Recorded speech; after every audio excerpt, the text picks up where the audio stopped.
Sa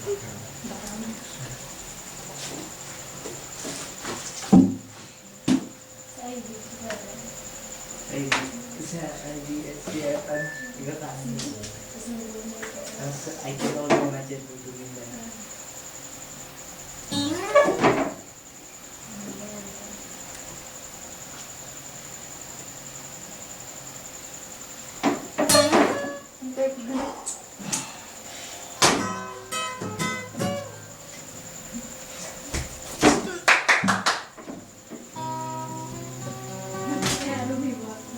Basketball kita, mana padi, mana pun kita.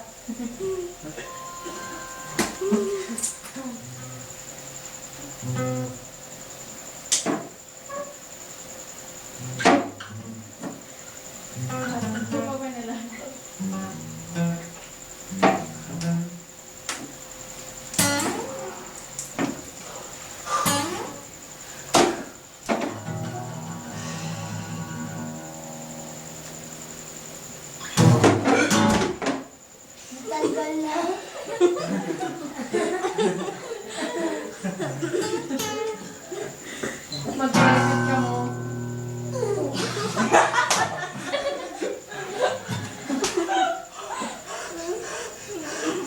Grabe ka rin ako naman yun. Oo. Oo, ayun nyo ah.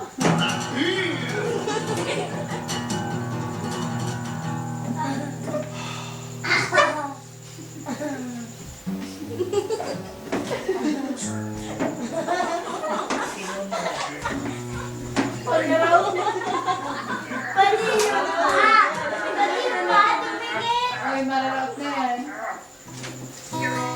Mr. B.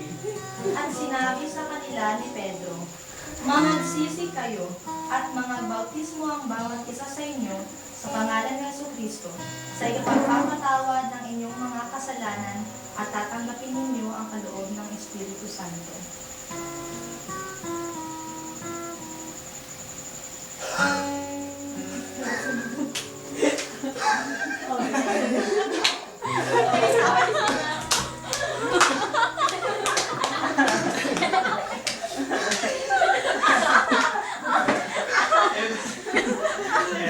Nakapan pa kaya?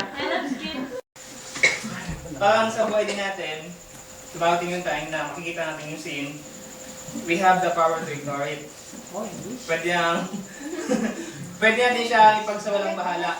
Kumbaga, huwag niyong hayaan huwag niyong hayaan yung kasalanan na kayo na magpapansin sa inyo at kagating niyo naman. Sabi nga yung kasalanan is, kung ano man yung sumusupil sa inyo, yun yung umaalipin sa inyo. Katulad din yung kasalanan. Tingnan yung nahawakan namin yung kasalanan, naging alipin kami ng kasalanan. Hanggang sa hindi ka na makaalis. Ganun katindi ang kasalanan. Na pag pumasok yun sa'yo, pinapasok mo sa sarili mo, ginawa mo, hindi ka na makakaalis. Mahirap, kahit anong gawin mo. Sa sarili mong paraan, mahirap talaga. But, kung si Lord yung kasama mo, kasi si Lord hanggang na magpatawad. Handa niyang yung puso natin, kung sincere tayo, humingi tayo ng tawad kay Lord. Kapatawarin niya tayo. At nang sa gayon, makaalis tayo sa kasalanan at huwag natin yung ikanan. Oh, may blessing na si Jaya dyan. Ayun. Going down.